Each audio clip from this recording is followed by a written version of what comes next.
Además os declaro, hermanos, el evangelio que os he predicado, el cual también recibisteis, en el cual también perseveráis, por el cual asimismo, si tenéis la palabra que os he predicado, sois salvos si no creísteis en vano.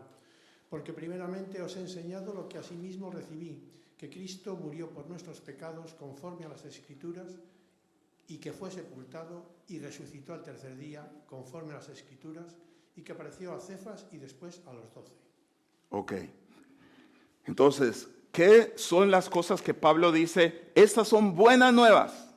¿Sobre quién tratan las buenas nuevas? A ver. Sobre Jesús. Muy bien. ¿Y qué dice acerca de Jesús? Las buenas nuevas. Que murió. Conforme a las Escrituras. Exacto, que fue sepultado conforme a las Escrituras. Y luego apareció a los 12.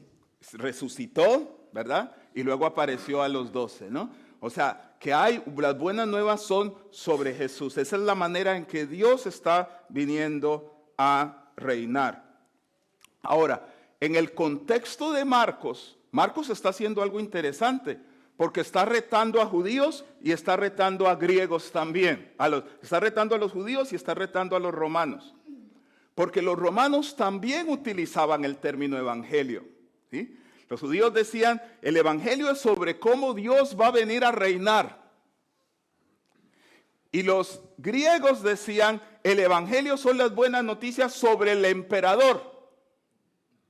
¿Ok? Y Marcos está retando a los dos. ¿Okay?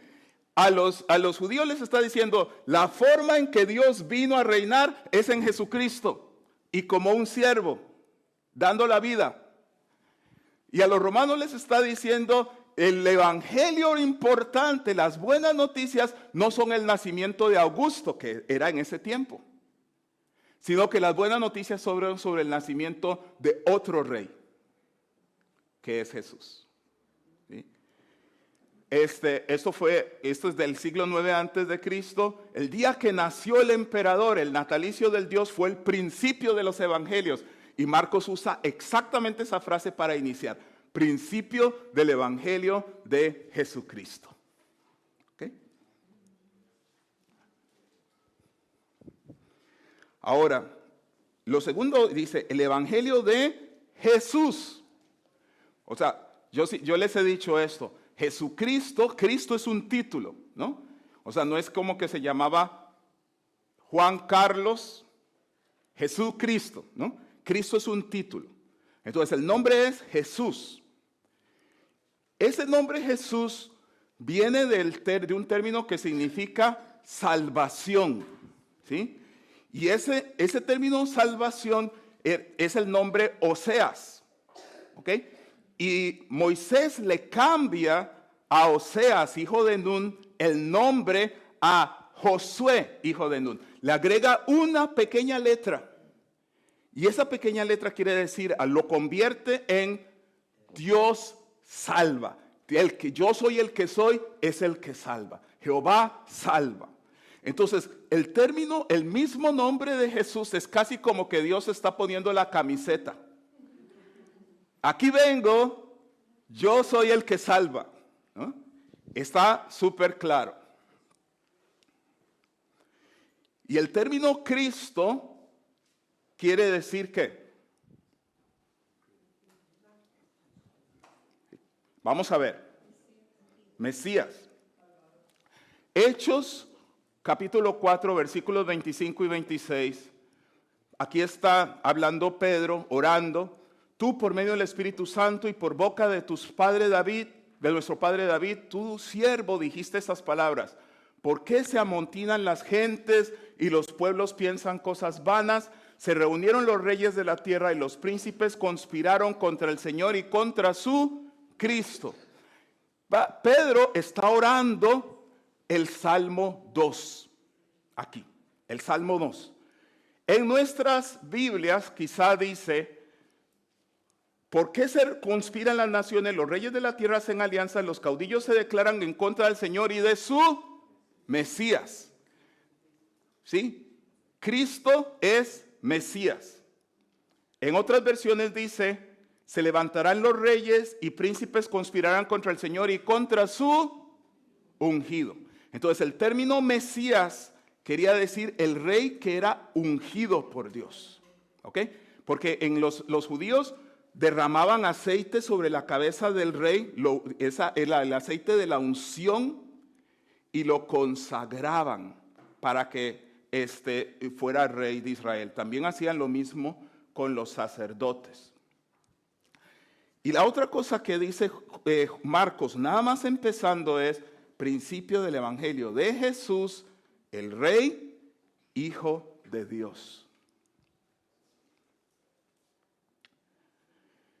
Y otra vez en el Salmo 2, de hecho, voy a pedirle a Alfonso por favor que nos lea el Salmo 2, porque todo esto está pensando muchísimo en el Salmo 2.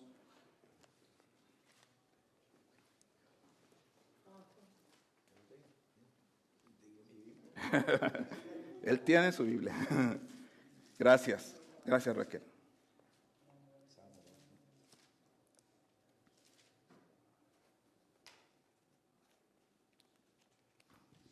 ¿Por qué se sublevan las naciones y en vano conspiran los pueblos?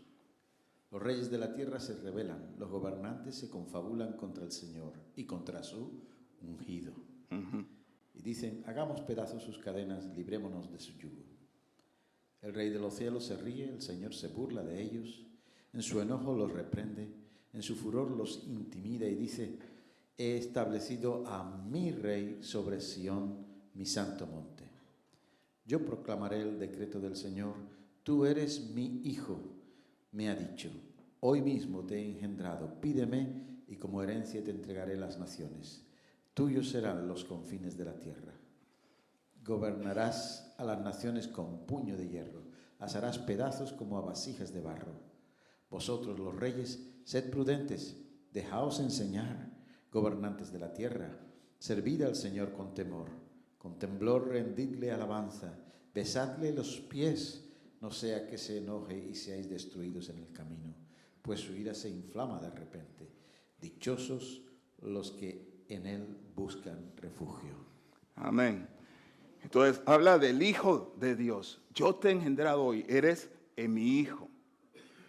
Y otra vez el reto, Marcos al mismo tiempo está hablando de la deidad de Jesús como el Hijo de Dios, y también está retando la perspectiva de Roma, que era el Hijo de Dios, era el emperador.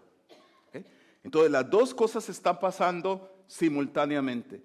Marcos es un testigo fiel y está tratando de comunicar el evangelio en una manera que es entendida por la gente, pero también no tiene miedo de decir la verdad, de decir las cosas como son. Ahora, la otra cosa que dice es que es profetizado. Dice, como está escrito en el profeta Isaías, he aquí que yo envío mi mensajero delante de ti, el cual preparará tu camino delante de ti, voz de uno que clama en el desierto, preparad el camino del Señor, enderezad sus sendas. Es interesante cuando uno se va a las escrituras del Antiguo Testamento y ve de qué está hablando. Quisiera que alguien por favor me lea Malaquías, no sé si Jennifer, ¿lo tienes? Malaquías 3, 1 y 2. Es el último libro del Antiguo Testamento. El Señor Todopoderoso responde, yo voy a enviar a mi mensajero para que prepare el camino delante de mí. De pronto vendrá a su templo el Señor, a quien vosotros buscáis. Vendrá el mensajero del pacto, en quien vosotros os complacéis. Ok. Dice, y usa la palabra que traducimos Jehová o Yahvé o el Señor. Dice el Señor poderoso, yo voy a enviar a mi mensajero delante de mí. Es interesante que cuando Marcos empieza, enviará a su mensajero delante de ti. O sea, Cristo viene a ser la imagen del Dios invisible, primogénito de toda la creación. Y usa también Isaías, donde se anuncian buenas nuevas. Por acá, ¿alguien tiene Isaías?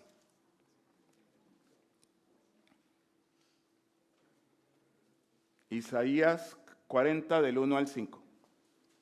Ok, ¿lo tienes? Perdón, ¿lo tienes listo? Ok, léalo.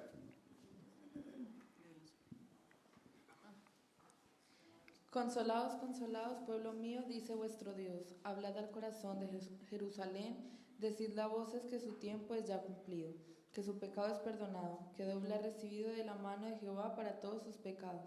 Bosque calmo en el desierto, preparad camino a Jehová, enderezad calzada en soledad a nuestro Dios. Todo valle sea alzado y bájese todo monte y collado, y lo torcido se enderece y lo áspero se allane. Y se manifestará la gloria de Jehová, y toda carne juntamente la verá, porque la boca de Jehová ha hablado. Ok, y se manifestará, preparen el camino. Otra vez, los dos pasajes hablan de preparar el camino, y se manifestará la gloria del Señor. Ok, y aquí está hablando de Cristo. Está hablando de que cómo Dios iba a mostrar quién era Él realmente, en todo su esplendor y en toda su gloria. Entonces, vemos que el Señor, dice, el Señor viene. Juan dice, Juan estaba predicando, viene tras de mí el que es más poderoso que yo, a quien no soy digno, habiéndome agachado de desatar la correa de sus sandalias. Yo os he bautizado con agua, pero Él os bautizará con el Espíritu Santo. Habla de que el Señor está viniendo, se está cumpliendo el deseo de los corazones. Va a venir el perdón, va a venir la manifestación de la gloria del Señor, va a venir el poder del Señor, va a venir la presencia del Señor y está en Cristo. Dios está mostrando su poder y su favor. ¿Qué podemos aprender sobre Jesús en este pasaje? Ahí está el texto, podéis levantar la mano y decir algo que veis en este pasaje, en español o en inglés. You can say it in English or Spanish. Si ves ¿qué aprendemos de Jesús entonces en este pasaje?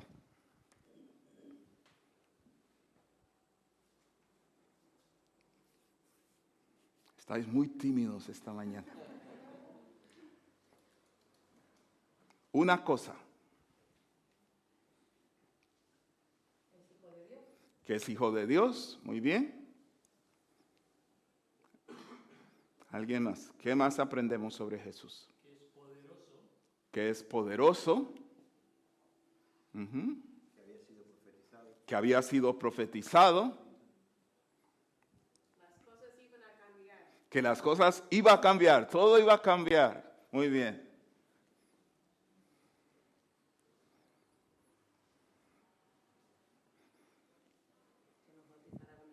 Que nos bautizará con el Espíritu Santo. Muy bien. Todas esas son cosas muy importantes. Hay más, pero con ello iniciamos. La otra cosa que vemos allí, interesante, es que algo tremendo va a suceder. Y Juan dice, yo estoy preparando, y la palabra dice que Juan era la persona que estaba preparando al pueblo para recibir eso grandioso que habían estado esperando por mucho tiempo. Las profecías de David, el Salmo 2 que leímos, es 1000 años antes de Jesús. ¿Ok? Isaías, del que leímos la descripción, yo voy a enviar a mi mensajero delante de mí, son 700 años más o menos antes de Jesús. Malaquías, 400 años más o menos antes de Jesús. Entonces, hombre, habían estado esperando por mucho tiempo. Y dice, tengo que preparar el camino del Señor. ¿Ok? Entonces, ¿cómo estaba preparando Juan esto? ¿Cómo estaba preparando el camino del Señor?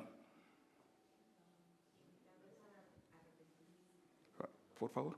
Uh-huh. Invitándolos al arrepentimiento de sus pecados. Invitándolos al arrepentimiento de sus pecados, ¿no? Estaba llamándolos a un nuevo comienzo. ¿Ok?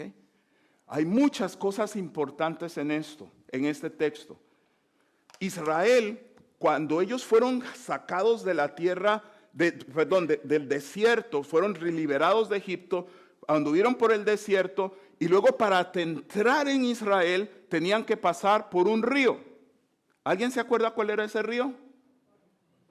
El río Jordán. ¿Y dónde estaba Juan bautizando? En el río Jordán. ¿Ok? Ellos tuvieron que pasar y de hecho Dios secó el río. Ellos entraron en el río y salieron al otro lado y entraron en la tierra prometida. Y justamente en ese río es donde Juan está bautizándolos. ¿Ok? Otra cosa. Los judíos no se bautizaban. Quienes tenían que bautizarse eran los gentiles, o sea, los no judíos. Cuando ellos querían pertenecer al pueblo de Dios, entonces se sumergían, se bautizaban y entonces podían pertenecer al pueblo de Dios.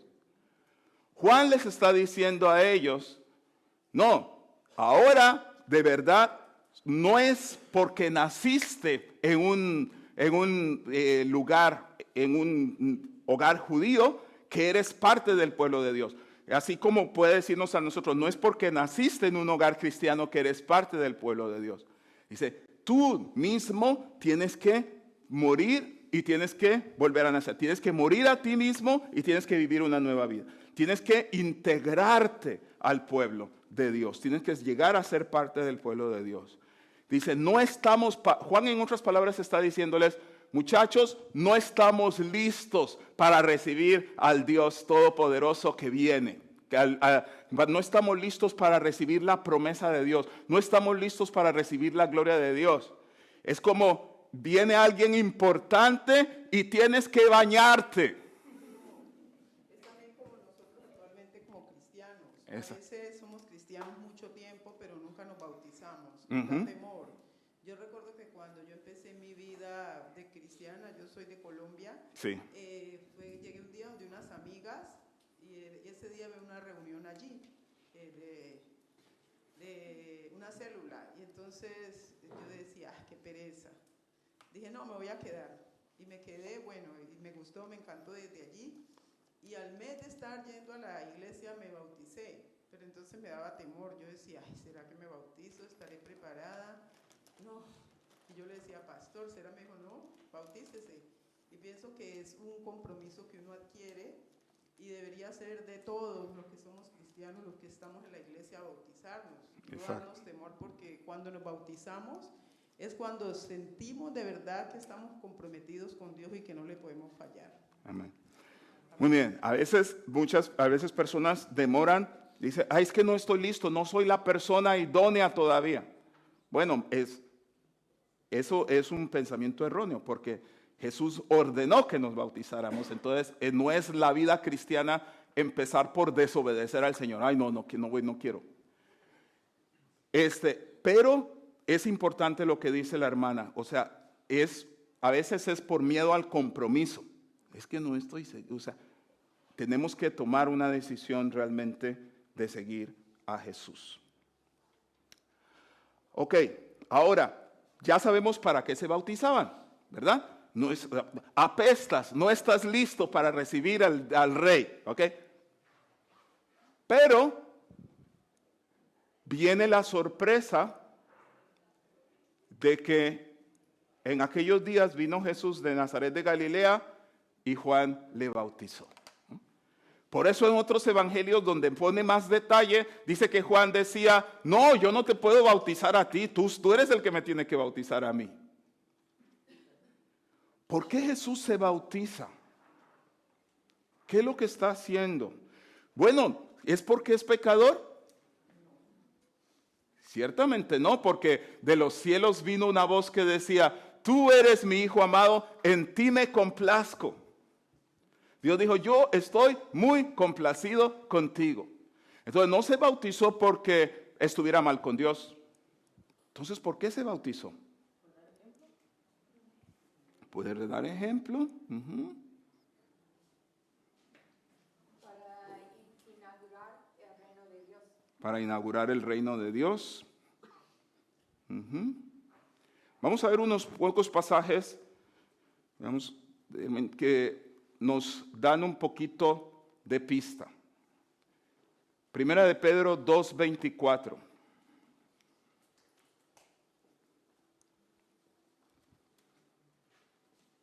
Allá atrás tal vez, hermana, no sé si la tiene el pasaje. O aquí. Quien llevó él mismo nuestros pecados en su cuerpo sobre el madero para que nosotros, estando muertos a los pecados... Allí, dale, de nuevo, Juan Ramón, por favor. El traductor. Quien llevó él mismo nuestros pecados en su cuerpo sobre el madero, para que nosotros, estando muertos a los pecados, vivamos a la justicia y por cuya herida fuisteis sanados. Ok, ahí está la primera pista. Vamos a ver otra. Primera de Pedro 3:18. Sí.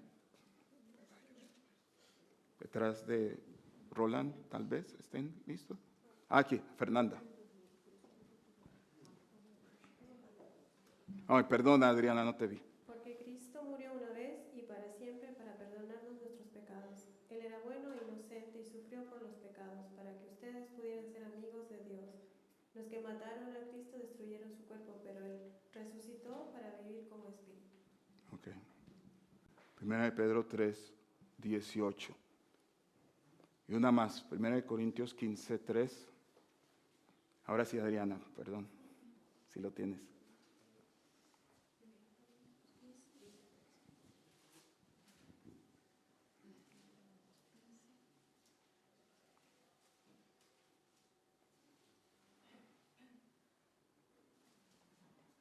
En primer lugar, les he enseñado la misma tradición que yo recibí, a saber, que Cristo murió por nuestros pecados según las Escrituras. ¿Qué es lo que está pasando en el bautismo de Jesús? Empezamos a tener una pista de algo que va a venir mucho más adelante en su ministerio. ¿Sí? ¿Y qué pudiera tener eso que ver con el bautismo? Su compromiso. Ujú. ¿Alguien más quiere hablar un poquito de esto? Iba a morir para que nuestros pecados fueran perdonados. ¿Y qué significa eso de bautizarse? Morir a la vida antigua, morir a la vida que teníamos antes. Exacto, pero ¿Jesús tenía vida antigua? No. Entonces, nosotros sí. Murió por nosotros. Él iba a morir por nosotros. Sí. Yo creo que él iba a bajar al mismo infierno y para mí el hecho de bajar a las aguas era como ir a ese lugar y demostrar que al salir iba a resucitar también por nosotros. No sé, era como algo metafórico quizás. Ok. Es un acto profético. Ajá. Sí. Lo que pasa es que él también antes de empezar su ministerio, debía cumplir la ley que en la misma Biblia estaba, por eso él primero se fue bautizado también. Uh-huh. Muy bien. ¿Qué quiere decir que fue un acto profético? ¿Quieres entrar un poquito en eso? Está anunciando la muerte y está anunciando también la resurrección. Está anunciando la muerte y la resurrección. Exacto. ¿Y Cristo por qué iba a morir?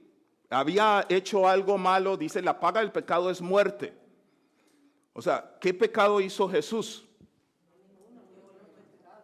Murió por nuestros pecados. ¿Ok?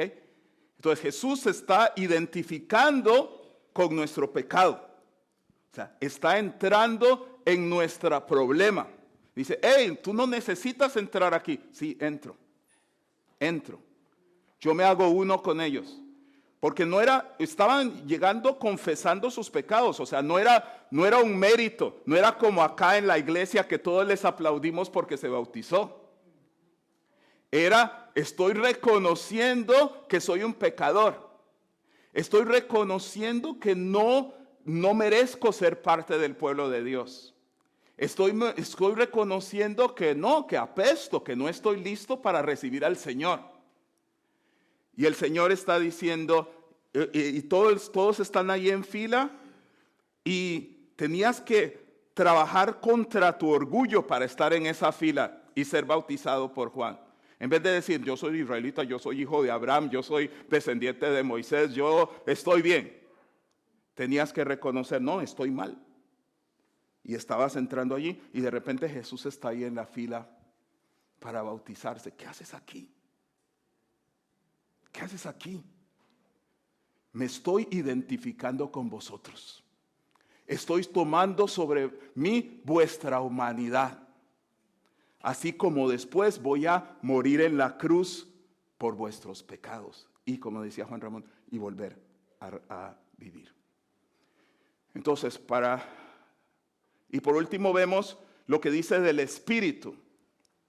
Dice, yo os he bautizado con agua, pero Él os bautizará con Espíritu Santo. Y después al subir del agua vio que los cielos se abrían y que el Espíritu descendía sobre él como paloma. Y luego el Espíritu impulsó a Jesús al desierto, donde estuvo 40 días y fue tentado por Satanás.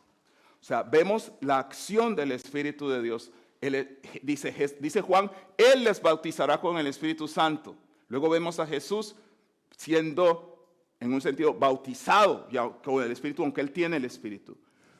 Y después vemos a Jesús moviéndose en su ministerio en el poder del Espíritu de Dios. Entonces, dice que Él fue impulsado por el Espíritu al desierto y ahí permaneció 40 días y fue tentado por Satanás y vivió entre las fieras y los ángeles le servían. ¿Cuántos años estuvo Israel en el desierto? 40 años. Jesús estuvo 40 días en el desierto siendo tentado.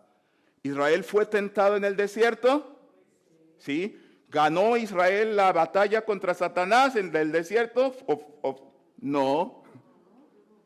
Ok. Luego dice que estuvo ahí entre las fieras Jesús y los ángeles le servían. Adán también fue tentado. Y de hecho, otros de los evangelios hablan que fueron las mismas 3 tentaciones, los deseos de la carne, los deseos de los ojos, la vanagloria de la vida, con que fue tentado Adán. ¿Adán ganó con la batalla contra Satanás? No, pero Jesús sí. ¿Sí? Entonces Jesús es la nueva humanidad, el nuevo Israel, el inicio de nuevo de todo el reino de Dios. Entonces, ¿qué tenemos que hacer diferente en base de lo que hemos aprendido hoy? En primer lugar, si no lo has hecho ya, tenemos que recibir a Jesús como nuestra única esperanza de salvación. No estamos listos. El Rey vino, pero viene otra vez. Y tenemos que estar preparados para recibirle. Viene y consumirá todo lo que está mal en este mundo. Por eso vino 2000 años antes, para darnos muchos años de gracia, de amnistía, para acogernos a Él, para recibir su perdón. ¿Okay? Entonces, recibamos a Jesús en nuestra vida como nuestra única esperanza de salvación. Segundo, no vino nada más para salvarnos, vino como Rey. Recibamos a Jesús como el dueño de nuestra vida, como el dueño de todo lo que tenemos, como el dueño de todo lo que somos, como el amo de nuestros sentimientos y de nuestras emociones y de nuestras cosas. Recibamos a Jesús como el dueño, como el Señor de nuestras vidas. Tercero, recibamos o seamos llenos nuevamente del poder del Espíritu Santo. No dependamos de nosotros mismos, de nuestras propias fuerzas, de nuestras propias capacidades. Si el Espíritu Santo vino sobre Jesús, si Él es el que bautiza con el Espíritu Santo, si Él se movió en autoridad y en el poder del Espíritu Santo, si nosotros queremos ser usados por Dios, tiene que ser igual para nosotros. Vamos a ponernos de pie y vamos a orar.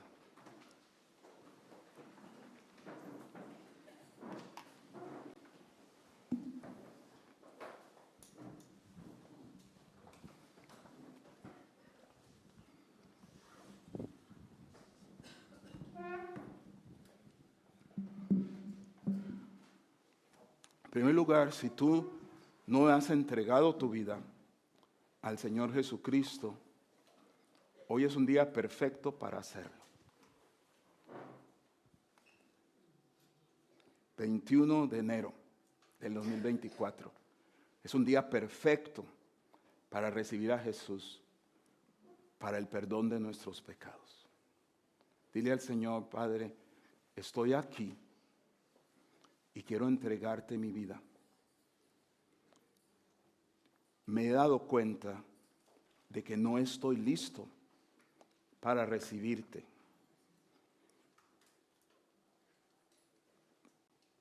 Me he dado cuenta de que tú pagaste en la cruz por mis pecados,